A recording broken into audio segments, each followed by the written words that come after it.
जिसकी खूबसूरती के चर्चे पूरी दुनिया में थे, वो मलिकाए हुस्न थी, जिसे दुनिया की सबसे खूबसूरत रानी का खिताब हासिल था। उसे मिस्र का चाणक्य कहा जाता है।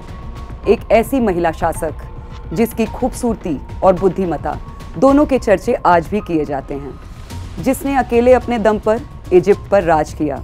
अपनी खूबसूरती बढ़ाने के लिए वो जो करती थी, उसे सुनकर आप हैरान रह जाएंगे, और वो नाम है इजिप्ट की रानी क्लियोपैट्रा। क्लियोपैट्रा की मौत आज तक एक रहस्य है। इनकी जिंदगी से जुड़े कई राज आज भी दफन हैं।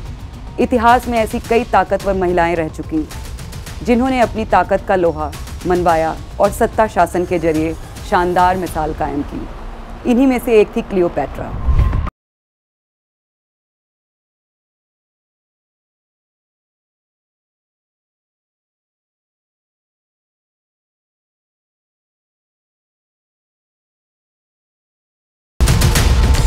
क्लियोपैट्रा को ना सिर्फ उनकी खूबसूरती के लिए जाना जाता है, बल्कि उनके शासनकाल को भी सराहा गया। कहा जाता है कि क्लियोपैट्रा ने 51 ईसा पूर्व से करीब अगले 50 साल तक इजिप्ट पर राज किया। क्लियोपैट्रा को 8 भाषाओं का ज्ञान था, जिसके चलते उन्हें मिस्र की भाषा सीखने वाली पहली टॉलेमी शासक के तौर पर भी जाना जाता है। जब क्लियोपैट्रा के पिता का निधन हुआ तो उस समय वो महज 18 साल की थी, लेकिन उनकी शासन और राजनीतिक समझ ने उन्हें प्राचीन दुनिया की इकलौती महिला शासक बना दिया।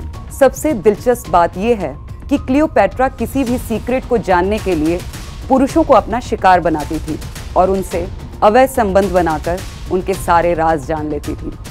कहते हैं कि वह देवी आइसिस की तरह तैयार होकर खास जलसों में पहुंचती थी। बुद्धिमान, योग्य और आकर्षक पर्सनैलिटी वाली क्लियोपैट्रा को देश की जनता इतना प्यार करती थी कि मौत की 3 शताब्दियों के बाद भी उनकी पूजा की जाती रही। क्लियोपैट्रा की मौत महज 39 साल की उम्र में हो गई, लेकिन उनकी मौत कैसे हुई, ये आज तक रहस्य बना हुआ है। रानी की मौत के बाद रोमन साम्राज्य ने पूरे देश पर कब्जा कर लिया था। रानी क्लियोपैट्रा जब समारोह और दरबार में बोलती थी तो लोग मंत्रमुग्ध हो जाते थे।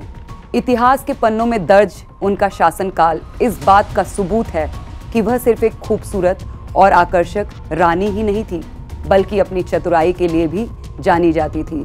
उस दौर में सत्ता पर हमेशा खतरा मंडराता रहता था। अपने ही परिवार में तख्ता पलट से लेकर विदेशी हमले का डर बना रहता था, जिसके लिए उन्होंने सीरिया जाकर एक सेना तैयार की।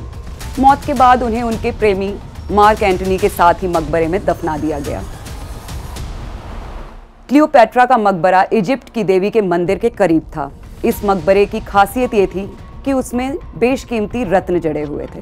कहा जाता है कि मिस्र में 365 ईस्वी में आए एक भूकंप में क्लियोपैट्रा का आलीशान मकबरा ध्वस्त हो गया।